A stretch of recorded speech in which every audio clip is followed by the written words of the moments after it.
আসসালামু আলাইকুম। Welcome to Tanvir academy. আজকের এই ভিডিওটিতে আমরা মাইক্রোসফট এক্সেলের অ্যাডভান্স একটি টপিক নিয়ে আলোচনা করব এবং এই টপিকটি আশা করি আপনাদের প্র্যাকটিক্যাল লাইফে অনেক বেশি দরকার হবে। তো আজকে যে টপিকটি সেটা সম্পর্কে একটু বিস্তারিত আলোচনা করে নিই। টপিকটি হলো, স্ক্রিনে লক্ষ্য করতে পারতেছেন আমার এখানে যেই ডাটাবেসটা আছে এই জায়গাটিতে এরিয়া নেম আছে এবং জানুয়ারি থেকে জুন মাস পর্যন্ত এই এরিয়াগুলোর সেলস রিপোর্ট আছে। আমরা বেশিরভাগ সময় কি করি, আমাদের যেই ডাটাটা থাকে কোনো মিটিংয়ে আপনি যদি যান তখন এই ডাটাটা নিয়ে যদি আপনি কোনো প্রেজেন্টেশন দিতে যান তখন কিন্তু এই ডাটাটা এভাবে না থেকে যদি চার্ট আকারে থাকে তাহলে যারা অডিয়েন্স থাকবে তারা কিন্তু অনেকটা মনোযোগ সহকারে বিষয়টা দেখবে। এবং আমরা এখানে যদি এই ডাটাবেসটি দেখি, এখানে যেভাবে আমাদের ডাটাটা আছে সেইখান থেকে আমরা যদি এটাকে চার্টে কনভার্ট করতে চাই, আমরা যদি একটু দেখি ইনসার্ট মেনুতে গেলাম এবং এই ডাটাটা সিলেক্ট করে এইখান থেকে আমরা একটা চার্ট যদি নিই তাহলে দেখতে পারতেছি আমাদের চার্টটা কেমনভাবে চলে এসেছে। দেখুন এখানে হজবরলাভাবে আছে।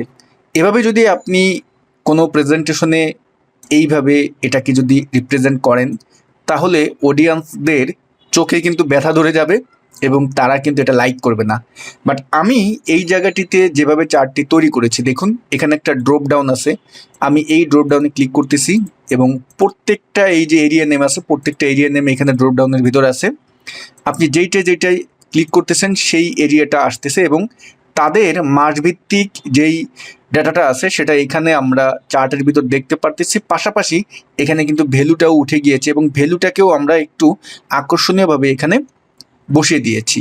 তো এটা একটি ডাইনামিক চার্ট। আশা করি আজকের টিউটোরিয়ালটি যদি আপনি শুরু থেকে শেষ পর্যন্ত দেখেন, এই টিউটোরিয়ালটির মাধ্যমে আপনি আপনার যে ডাটাগুলো আছে সেগুলোকে খুব সুন্দরভাবে রিপ্রেজেন্ট করতে পারবেন। তো হয়তোবা অনেক বেশি আমরা এখানে আলোচনা করে ফেলেছি, আমরা ভিডিওর মূল টপিকে চলে যাব। ভিডিওর মূল টপিকে যাওয়ার আগে আপনাদের একটি কথা বলিনি, সেটা হলো যে আপনারা অনেকেই আছেন আমাদের কাছে সহযোগিতা চান, তা এজন্য আমাদের যে কোর্সের নাম্বার আছে সেই নাম্বারে সরাসরি ফোন দেন। তা দেখুন নাম্বারটি হলো আমাদের কোর্সের নাম্বার, ওটা কোনো হেল্পের নাম্বার না। তা যারা আমাদের কাছে সহযোগিতা চান তারা এই ভিডিওর ডিসক্রিপশন বক্সে দেখবেন আমাদের তানভীর একাডেমির ফেসবুক গ্রুপ আছে, গ্রুপের লিঙ্ক আছে, সেই গ্রুপে গিয়ে আপনারা জয়েন হয়ে আপনার সমস্যাটা লিখে পোস্ট করতে পারেন, সেখানে আমরা আপনাদেরকে সহযোগিতা করব। হ্যাঁ, একটা কথা থাকবে যে আমরা যদি আপনার ওই টপিকটি সম্পর্কে জানি তাহলে অবশ্যই আপনাকে সহযোগিতা করব, যদি না জানি আমরা কেউ সহযোগিতা করব না। তা গ্রুপের লিঙ্কটি থাকবে এই ভিডিওর ডেসক্রিপশন বক্সে, সেখান থেকে আপনারা জয়েন হয়ে নেবেন, অথবা এই ভিডিওর ফার্স্ট কমেন্টসও দেখবেন গ্রুপের লিঙ্ক দেওয়া আছে, সেখান থেকেও আপনারা আমাদের গ্রুপে জয়েন হতে পারবেন। তা চলুন ভিডিওর মূল টপিকে চলে যাই। ডিয়ার ভিউয়ার্স, আমার ডাটাটি হলো এইটা। আমি আগেই বলেছি এখানে আমার এরিয়া নেম এবং মাসের নামগুলো আছে, মাসভিত্তিক সেলস ডাটাটা আছে। এখন আমরা প্রথমে যে কাজটি করব, আমরা এইটাকে এই যে এরিয়া নেমটা আছে এটাকে আমরা ড্রপ ডাউন লিস্টে নিয়ে যাব। তা আমরা স্বাভাবিকভাবে যেভাবে ড্রপ ডাউন তৈরি করি এখানে আমরা এভাবে করব না, এখানে একটু আমরা অন্যভাবে করব। তো এজন্য আমরা রিবন বার থেকে ডেভেলপার মেনুতে চলে যাব। তার স্বাভাবিকভাবে আপনাদের ডেভেলপার মেনু রিবন বারে না থাকতে পারে। তা এই ডেভেলপার মেনুটি আপনারা কিভাবে আনবেন, যে কোনো মেনুর উপরে গিয়ে রাইট বাটন ক্লিক করবেন, মাউসের রাইট বাটন, আমরা কাস্টমাইজ দ্য রিবনে ক্লিক করব এবং যেই ডায়লগ বক্সটি আসবে এখান থেকে ডান পাশে দেখবেন এই জায়গা এই যে ডেভেলপার আছে, এই ডেভেলপারটায় আপনার হয়তোবা এই যে চেক মার্ক যে বক্সটি আছে এখানে টিক দেওয়া নেই, আপনি যে কাজটি করবেন এখানে টিক দিয়ে দিবেন এবং ওকে দিয়ে দিবেন, তাহলে দেখবেন উপরে ডেভেলপার মেনুটা আপনার চলে আসবে। এখন যে কাজটি করবেন এই ডেভেলপার মেনু থেকে আপনি এই যে কন্ট্রোলস যেই সেকশনটি আছে এখানে যাবেন এবং ইনসার্ট নামে যে এই যে টুলটি আছে এটার এই অ্যারোতে ক্লিক করবেন। এখন এখান থেকে এই যে 2 নম্বর অপশনটি আছে কম্বো বক্স, এটাই ক্লিক করবেন। এখন এটাকে ধরে আমরা এই জায়গায় এরকম একটি বক্স তৈরি করব, দেখুন, এবং এই জায়গায় কিন্তু একটা আইকন চলে এসেছে। এই যে আমাদের যেই শেপ আকৃতির যে বক্সটি আমরা তৈরি করলাম এটার উপর গিয়ে আপনি রাইট বাটন ক্লিক করবেন এবং ফরম্যাট কন্ট্রোল নামে যে লেখাটি আছে এটাই ক্লিক করবেন। এখন এখানে ফরম্যাট কন্ট্রোলের ডায়লগ বক্স চলে এসেছে। আমরা এই যে ইনপুট রেঞ্জ আছে এইটাই ক্লিক করব, যদি এভাবে না আসে আপনি কন্ট্রোল মেনুতে যাবেন এবং ইনপুট রেঞ্জ আছে এইটাই গিয়ে এই অ্যারোতে ক্লিক করবেন এবং এখান থেকে আমরা এরিয়া নামগুলো সিলেক্ট করব শুরু থেকে শেষ পর্যন্ত। তারপর এই যে অপশনটি আছে এখানের এই আইকনটিতে ক্লিক করবেন এবং সেল লিঙ্ক এটাই গিয়ে আপনি যে কাজটি করবেন এই যে নিচে আমরা একটা সেলকে সিলেক্ট করে দিলাম, তারপর 3D শেডিং আছে এটাই যাবেন এবং ওকে দিয়ে দেবেন। এখন যেটা হলো এই যে শেপ আকৃতির আমাদের ড্রপ ডাউনের মতো যে আইকনটি আছে এটার উপর যদি আমরা এখন যাই, দেখুন এখানে কিন্তু আমার যেই এরিয়া নেমগুলো সেগুলো কিন্তু চলে আসলো। এবং আমরা যখন এরিয়া নেম কোনোটা সিলেক্ট করতেছি এই সেলটির দিকে যদি আমরা একটু তাকাই তাহলে এখান থেকে কিন্তু দেখতে পারতেছি নাম্বারগুলো পরিবর্তন হচ্ছে। এইটা হলো আমার এই সেলটিকে যে আমরা লিঙ্ক করে দিয়েছিলাম সেটার রো নাম্বারটি আমাকে এখানে বলে দিচ্ছে। এখন আমরা যে কাজটি করব, এই জায়গাটা আসবো, এই নিচের এই পার্টে, এখানে এখানে এসে এই হেডারটাকে আমরা কপি করব, কন্ট্রোল সি দিয়ে কপি করলাম, এখানে এসে কন্ট্রোল ভি দিলাম। তারপরে এই নিচে এসে যে কাজটি করব, ইকুয়াল টু দিব, অফসেট ফর্মুলাকে কল করব। অফসেট ফর্মুলা সম্পর্কে যারা না জানেন, আমার চ্যানেলে অফসেট ফর্মুলা নিয়ে অলরেডি ভিডিও দেওয়া আছে। তা আপনি যদি তানভীর একাডেমি অফসেট ফর্মুলা এটা লিখে সার্চ করেন তাহলে এই রিলেটেড ভিডিওটা পেয়ে যাবেন এবং অফসেট ফর্মুলা সম্পর্কে আপনার আইডিয়া চলে আসবে। তো আমরা এখন এখানে অফসেট ফর্মুলা কল করতেছি, দেখুন অফসেট চলে এসেছে।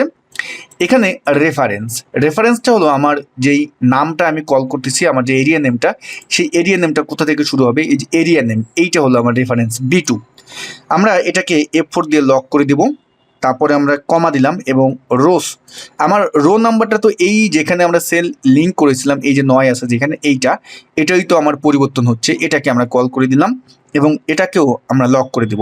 তারপরে আমাদের নেক্সট যে আর্গুমেন্ট আছে সেটা হলো কলস, এইটা আমরা এখানে কলাম নাম্বার কল করব, COLMUN কলামকে কল করলাম এবং এই কলামটাকে আমরা যেই রেফারেন্সটা দেব, এই এরিয়া নেম, এইটাকে আমরা কল করে দিব এবং ব্র্যাকেট ক্লোজ দিব। তা আমি এখন এইখানটিতে এটাকে 0-তে কনভার্ট করব, কারণ এই যে টেবিলটা আছে এটা ডানে ডানে আমি যাব। দেখুন আমি যদি এইখানে গিয়ে -2 দিয়ে দিই তাহলে এইখানে আমার যে কলাম নাম্বারটা আসলো এবং -2 দিলাম তাহলে কত হলো, 0 হলো। এখন এইটা কেন দিলাম, দিয়ে ব্র্যাকেট ক্লোজ দিয়ে ইন্টার দিলাম, এটা কেন দিলাম, দেখুন যখন আমি ডান পাশে এভাবে টানতেছি আমার এই ভ্যালুগুলো কিন্তু চলে আসতেছে, এখানে দেখুন সবগুলো কিন্তু আমার অটোমেটিক চলে আসতেছে। এখন যদি আমি এই যে শেপটি আছে এটার উপরে গিয়ে যদি ক্লিক করি, আমার কিন্তু দেখুন প্রত্যেকটা নাম পরিবর্তন হচ্ছে এবং নামের সাথে আমার ভ্যালুগুলোও কিন্তু শো করতেছে। তো এই ব্যাপারটা আমরা কিন্তু ভিলুকআপের মাধ্যমে করতে পারি, বাট এইখানে করেছি জাস্ট এই যে আইকনটি আছে, এই যে শেপটি, এই যে ড্রপ ডাউনের মতো করেছি, এইটার জন্য করা হয়েছে আমাদের। ওকে, আমাদের মোটামুটি কাজ এই পার্টে শেষ। এখন যে কাজটি করব, এই এরিয়াটা সিলেক্ট করব, এই যে এইখানে যেটা আছে এটাকে সিলেক্ট করে চলে যাবেন ইনসার্ট মেনুতে এবং চার্ট নামে যে সেকশনটি আছে এখানে যান। এখান থেকে আমরা একটি কলাম চার্ট নিব, ধরুন আমি এই কলাম চার্টটি নিলাম, নিয়ে এখন এটাকে আমি এখানে ইনসার্ট করলাম। এখন ইনসার্ট করার পরে দেখুন আমার এই জায়গাটা আমি যদি এখন কোনো পরিবর্তন আনি, আমার কিন্তু চার্টের ভিতর পরিবর্তন হচ্ছে, সুন্দরভাবে হচ্ছে। বাট এখন এটাকে আমরা একটু ফরম্যাটিং করব। তো ফরম্যাটিং যেভাবে করব তার আগে আমি এই এরিয়াটা আছে এটাকে সিলেক্ট করে আমি ফন্ট করে দিচ্ছি সাদা এবং শেপ ফিলও করে দিচ্ছি আমরা সাদা, আর এখান থেকে বর্ডারটা নো বর্ডার করে দিচ্ছি। এই পার্টটা আমার দরকার নেই যেহেতু আমি এই জন্য করে দিচ্ছি। আর ভিউতে গিয়ে আমরা যেটা করব, গাইডলাইন্সটা উঠিয়ে দিলাম আর এই কলামটাকে একটু ছোট করে দিই। আমরা এখন এই যে আমার যে শেপটা আছে এটাকে ধরুন এটা অনেক সময় আছে যে আপনার মুভ না হতে পারে, কন্ট্রোল বাটন দিয়ে সিলেক্ট করলে এটাকে ধরে আপনি ডান পাশে আমরা রেখে দিলাম। এখন এইটাকে আমি এখানে আনলাম, এখানে এনে যেহেতু আমি এটাকে সুন্দরভাবে রিপ্রেজেন্ট করতে চাচ্ছি আর এই টেবিলগুলোকে আমি একটু ফিট করে দিই, হালকা একটু বড় করে দিই। দেখুন এখন এইটাকে আমি এই জায়গাটায় আনলাম, এভাবে একটু টেনে দিই। ওকে, যে কাজটি করব, এই মানিকগঞ্জ আছে এইটাকে ধরে আমি এখানে আনলাম, এই নাম্বারগুলোকে আমি উঠিয়ে দিচ্ছি। নিচের এই যে জানুয়ারি আছে, যেই লেখাটা জানুয়ারি ফেব্রুয়ারি, রাইট বাটন ক্লিক করে এইটা সিলেক্ট করে রাইট বাটন ক্লিক করে আমরা ফরম্যাট অ্যাক্সেসে যাব। এখান থেকে ডান পাশে দেখবেন ফরম্যাট অ্যাক্সেস যে প্যানটা আছে এটা ওপেন হয়েছে, এই টুলটাই ক্লিক করব। আমরা এখান থেকে লাইনে যাব, লাইনে গিয়ে আমরা একটা সলিড লাইন দিয়ে দেবো এবং এইটার এই যে উইথ আছে এটা একটু আমরা বাড়িয়ে বাড়িয়ে দিলাম। আর এই যে জানুয়ারি ফেব্রুয়ারি আছে এইটা সিলেক্ট করে আমরা যে কাজটি করব, হোমে যাব, বোল্ড করে দিব এবং এইটার একটু সাইজটা বাড়িয়ে দেব। আর এই যে গ্রিড লাইন্সটা আছে ভিতরে, গ্রিড লাইন্সটা সিলেক্ট করে ডিলিট করে দিলাম। আর এইখানে দেখবেন এই যে আমাদের যে এরিয়াটা আছে, যে চার্টের সিরিজ এরিয়াটা, প্লট এরিয়া, এটাকে ধরে একটু ছোট করে দিব, হালকা একটু ছোট করে দিই। আর এই যে আমাদের যে সিরিজটা আছে এইটা সিলেক্ট করেন, রাইট বাটন ক্লিক করে ফরম্যাট ডাটা সিরিজে যাবেন, এই প্যানটা ওপেন হবে। এখান থেকে আমরা গ্রেডিয়েন্ট ফিল দিব এবং এই এলাকা থেকে আমরা এটাকে একটু এইভাবে আলাদা একটা কালার দিয়ে দিলাম। ওকে, আমরা এখন এটাকে ক্লোজ করে দিই। এখন এইটা আবার সিলেক্ট করে এই সিরিজটা রাইট বাটন ক্লিক করেন। এখন আমরা এই প্লাস এই যে আইকনটি আছে চার্ট এলিমেন্টস, এটা যান এবং ডাটা লেভেলস আপনি দিয়ে দেন। ডাটা লেভেলস আমি দিলাম। এখান থেকে আমরা দিব যে ডাটা লেভেলসে ক্লিক করলে আমাদের উপরে দেখুন ডাটা ভ্যালু চলে আসতেছে। এইটা সিলেক্ট করে এই ডাটা ভ্যালুটাকে সিলেক্ট করে রাইট বাটন ক্লিক করেন এবং চেঞ্জ ডাটা লেভেলসে গিয়ে আমরা এইটা দিয়ে দেবো এবং এইটা আবার রাইট বাটন ক্লিক করে ফরম্যাট ডাটা লেভেলসে যান।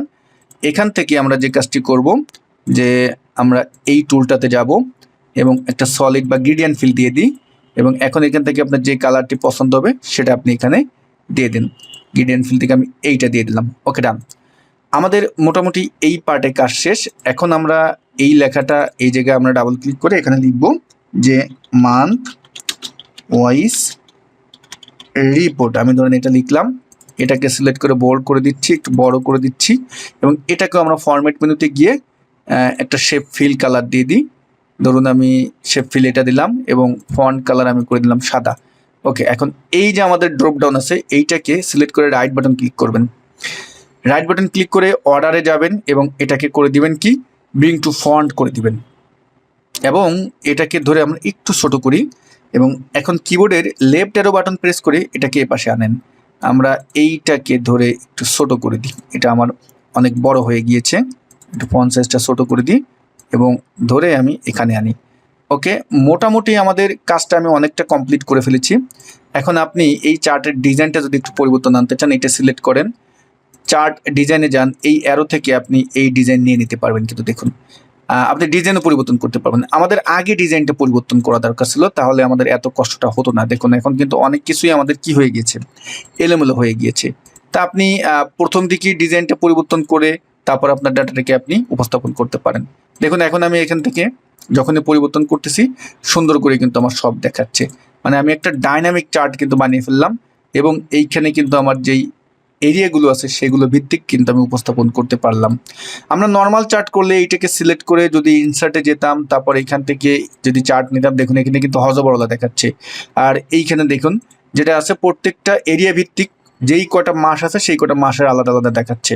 তো আমরা এখন এখানে গিয়ে দেখুন এই যে ফিল্টার আছে, ফিল্টার থেকে এখন আমরা যেটা করতে পারি যে এই যে এরিয়া আছে এখান থেকে শুধু ঢাকাকে অ্যাপ্লাই করলেন, মানে বারবার আমাদের এখানে গিয়ে গিয়ে গিয়ে গিয়ে তারপর আমাদের করতে হবে এক একটা এই ফিল্টারে গিয়ে। তাই এটা অনেকটা লঙ্গার মেথড, যেই জিনিসটা কিন্তু আমরা এখান থেকে খুব সহজে করে ফেলতে পারতেছি। আরেকটা হলো আপনি পিভট টেবিলের মাধ্যমে স্লাইসারের মাধ্যমে কাজটা করতে পারেন। তা আমি সবগুলো মেথডই দেখাবো, তা এই মেথডটাও আপনাদের দেখিয়ে রাখলাম, আশা করি এটাও আপনাদের অনেক উপকারে আসবে। তা যদি ভিডিওটি আপনাদের ভালো লেগে থাকে একটি লাইক দিবেন, আপনার মূল্যবান মতামতটি জানাতে ভুলবেন না। সবাই ভালো থাকবেন, আল্লাহ হাফেজ।